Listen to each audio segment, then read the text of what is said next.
Introducing Growth Guarantee Homes from MP Developers. Trust forever. இங்கே மாண்புமிகு அறநிலையத்துறை அமைச்சர் திடீரென்று எழுந்து முதலமைச்சர் வரும்பொழுது ஏன் எதிர்க்கட்சி தலைவர் எழுந்து மரியாதை செலுத்தவில்லை என்ற ஒரு கருத்தை இங்கே தெரிவித்தார்கள்.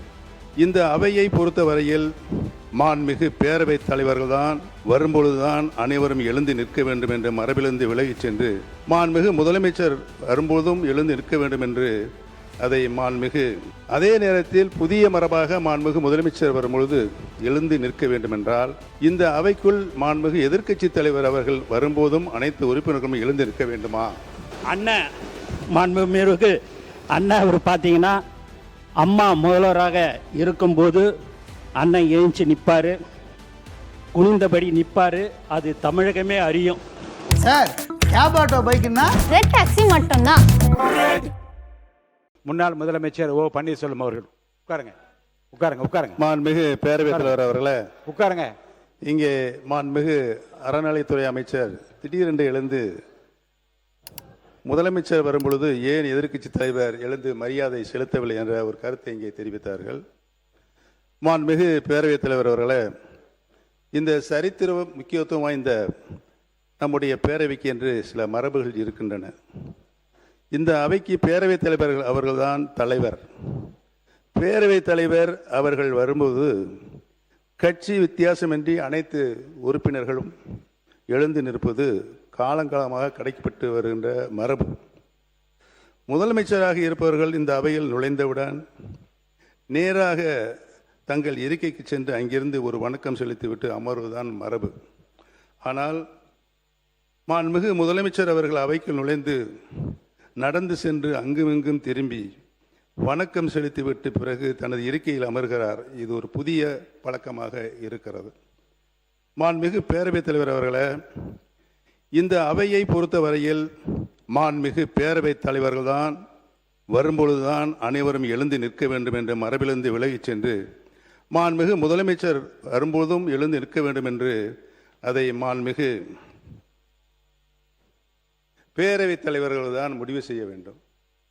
நான் மாண்புமிகு பேரவைத் தலைவர்களும் ஒரு சின்ன கிளாரிஃபிகேஷன் கேட்கின்றேன். அதே நேரத்தில் புதிய மரபாக மாண்புமிகு முதலமைச்சர் வரும்பொழுது எழுந்து நிற்க வேண்டும் என்றால் இந்த அவைக்குள் மாண்புமிகு எதிர்க்கட்சி தலைவர் அவர்கள் வரும்போதும் அனைத்து உறுப்பினர்களும் எழுந்து நிற்க வேண்டுமா என்பதையும் மாண்புமிகு பேரவைத் தலைவர் அவர்தான் முடிவு செய்ய வேண்டும் என்று நான் பணிவோடு உங்களை கேட்டுக்கொள்ள கடமைப்பட்டிருக்கிறேன். அதை ஆளுங்கட்சி உள்பட அனைத்து உறுப்பினர்களும் எழுந்து நிற்பார்களா என்பதனையும் மாண்புமிகு பேரவைத் தலைவர் அவரிடம் நான் விளக்கம் கேட்க கடமைப்பட்டிருக்கிறேன். மாண்புமிகு பேரவை உறுப்பினர்களுக்கு திடீரென்று ஒரு விளக்கத்திற்கு நான் விடையளிக்க வேண்டும் என்று அவர் விரும்புகிறார். மாண்புமிகு முதலமைச்சர் அவர்கள் 9:30 மணிக்கு அவை கூடுகிறது என்றால் அவை கூடுவதற்கு முன்னாலே இந்த அவைக்கு வந்து இந்த பக்கமாக வந்து பாதி வரை சென்று அவர் வணக்கம் செலுத்துவதை நான் பார்த்து கொண்டிருந்திருக்கிறேன். அந்த பக்கம் பாதியில் வந்து திரும்பியது ஒரு நாள் மாண்புமிகு அமைச்சர் முன்னாள் ராஜேஷ்குமார் அவர்கள், அண்ணே எங்கள் பக்கம் உங்கள் பார்வை திரும்ப வேண்டும் என்று கேட்டதும் அதை தொடர்ந்து இறுதி வரை போய் இரு பக்கம் வணக்கம் செலுத்தி கொண்டு வருகிறார்.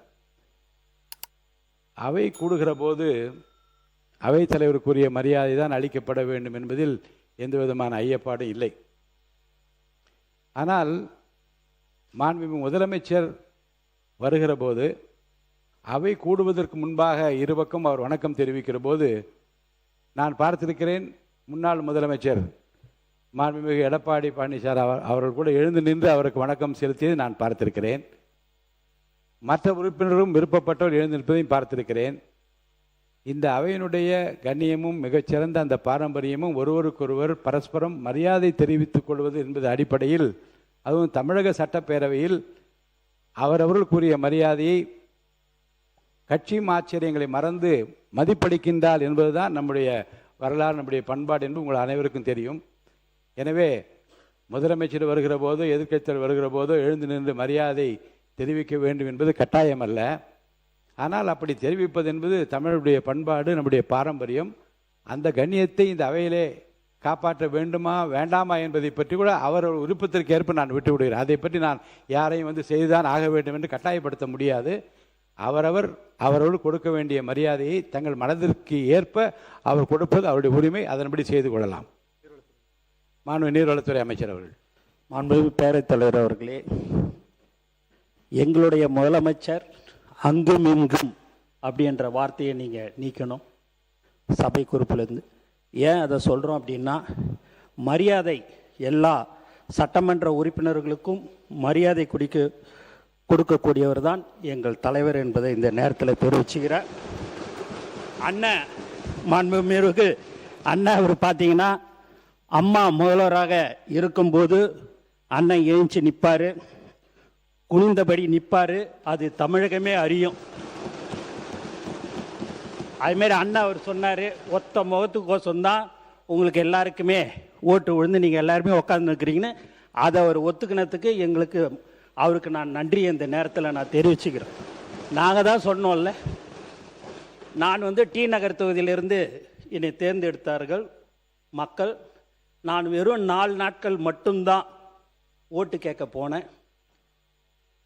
அப்படி இருக்கும்போது தலைவர் தளபதி கோசம் மட்டும்தான் எங்கள் எல்லோருக்கும் மக்கள் வாக்களித்தார்கள் என்பதை நாங்கள் தெள்ள தெளிவாக ஏற்றுக்கொள்கிறோம். ஏனென்று சொன்னால், தலைவர் தளபதி முதலமைச்சராக வர வேண்டும் என்று தமிழ்நாடு மக்கள் முடிவு செய்து விட்டார்கள். அதன் அடிப்படையில் எங்களுக்கு வாக்களித்தார்கள் என்பதை இந்த நேரத்தில் தெரிவித்துக் கொள்கிறேன். பட்டியலில் என்னையும் சேர்த்துக் கொள்ளுங்கள். அவரை பார்த்தா எனக்கு வாக்களித்தார்கள். Introducing Growth Guarantee Homes from MP Developers. Trust forever. Sir cab auto பைக்குன்னா ரெட் டாக்ஸி மட்டும்தான். மின்னம்பலம்.com தமிழின் முதல் மொபைல் பத்திரிகை.